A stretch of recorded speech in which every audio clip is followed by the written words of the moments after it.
In 2009, nearly 4,000 miners contracted to Murray and Roberts Cementation participated in an unprotected strike at Aquarius Mine in Kroondal. Legal action was taken and 1,000 miners were released from their contracts. Several were arrested and charged with public violence. The miners were also blacklisted and have not been able to find work since.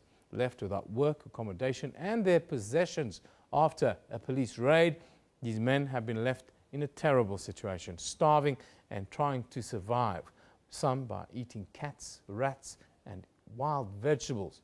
158 struggling miners living in a hostel in the area are said to have died. The 45 remaining are desperate for help. Now joining us here in our studio this morning is Gift of the Givers social worker, Tapiwa Marima. Very good morning to you, sir. Thank you for joining us. I'm fine, and you. Thanks, man, to have me on your show. The numbers are simply dire. Please paint us the picture of this very, very sad story. Truly, it's a very sad story. You know, when I was assigned by Dr. Mtias to go there and do a situation analysis, at first I thought, nah, it's just people talking about it. But when I went there and see the situation, it was very tragic. You could see the skins of the cats which were slaughtered, the jackals which were slaughtered in that area. And when you speak to those people, it's very sad. Some of them, they have never seen their families since 2009. It was very touching. And tell us about the intervention from Gift of the Givers, the kind of support that you're giving. How is it affecting the lives of those that are left? At Gift of the Givers, you know what we do. We respond to all the disasters that happens within the borders of South Africa and outside the borders of South Africa. I was the head of the team, actually went to Kroondal to provide food, since these people have been feeding on cats, rats, jackals, wild vegetables. So we provided the food. The number is very scary, and I want you to substantiate this number for me. 158 miners have died due to these circumstances. How did the situation get to this point before interventions were made?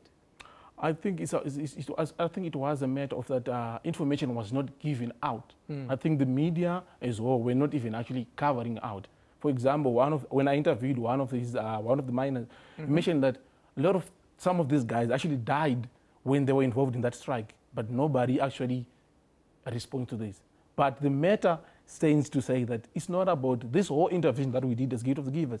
It's not about pointing fingers, who's to blame, who is supposed to pay. It's not about that. It's about helping humanity to restore the dignity that they've lost, to restore their lives to be human beings as well. What about illness and disease and medical treatment and so forth? Has any of these kind of help been extended to these miners? When I went there, I found that most of these guys, they haven't been access to any medical facilities, medical services. One of the reasons being that they don't have documents, as it was mentioned. Some of these guys are from Mozambique, Malawi, Lesotho, Zimbabwe. They don't have access to hospitals because of not having IDs and proper documents. So what we did, we spoke to some of the guys that have been working on the ground to try to facilitate so that they can actually access the house facilities, and from Gift of the Givers as well. When I spoke to Dr. Mtias himself, he also mentioned that it's possible that we can also provide the services. And what is the process of attending to these people now? Currently, we're simply giving out every day, every time, as they are in need. We are giving out. But this system is not sustainable. We are trying to find a solution which is actually sustainable so these people can regain their strength as human beings. Is it a question of work opportunities within that area, and if it can't be done, is it a question of them going back to their countries of origin, or is it a question of moving them elsewhere in South Africa? I think the government is still working on that, and also our informers that have been actually working on the ground. They're trying to figure out the possible situation.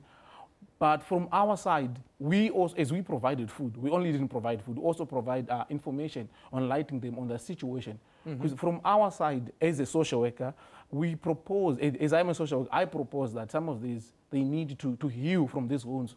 So the only situation that they can heal from is that when they're actually in contact with their families, because they've never been in contact with their families since from the first day that they came to South Africa. Yeah, so we are trying to make them actually in contact with their family. They can as well go as the legal side of it actually is being processed. Yeah, that makes it very, very difficult. What are some of the other challenges that they're facing? And what about legal processes and so forth? Oh, we are not actually providing the legal from our side, as you know, what we do as gift of the givers. But we are working with those that are actually providing the legal or side of it. Yeah. And they are actually keen to keep on fighting for these miners. It's certainly a terrible human cost and a tragedy in modern day times that is happened at the Aquarius Mine in Kroondal. What would your advice be to companies in the future to prevent this kind of thing from happening? From my side, I think it's a matter of companies engaging in real corporate social responsibilities. I think in that element, we don't really define what is social corporate responsibilities.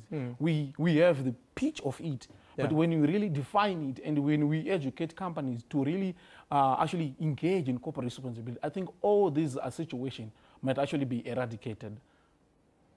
Well, it is a very concerning scenario, and it's good to see that Gift to the Givers have stepped in and are helping those remaining who are truly desperate. Thank you. Thank you so much for having me. From the Gift to the Givers, social worker Tapiwa Marima joined us talking about the dire situation that faced so many miners at the Aquarius Mine in Kroondal here in South Africa. Now.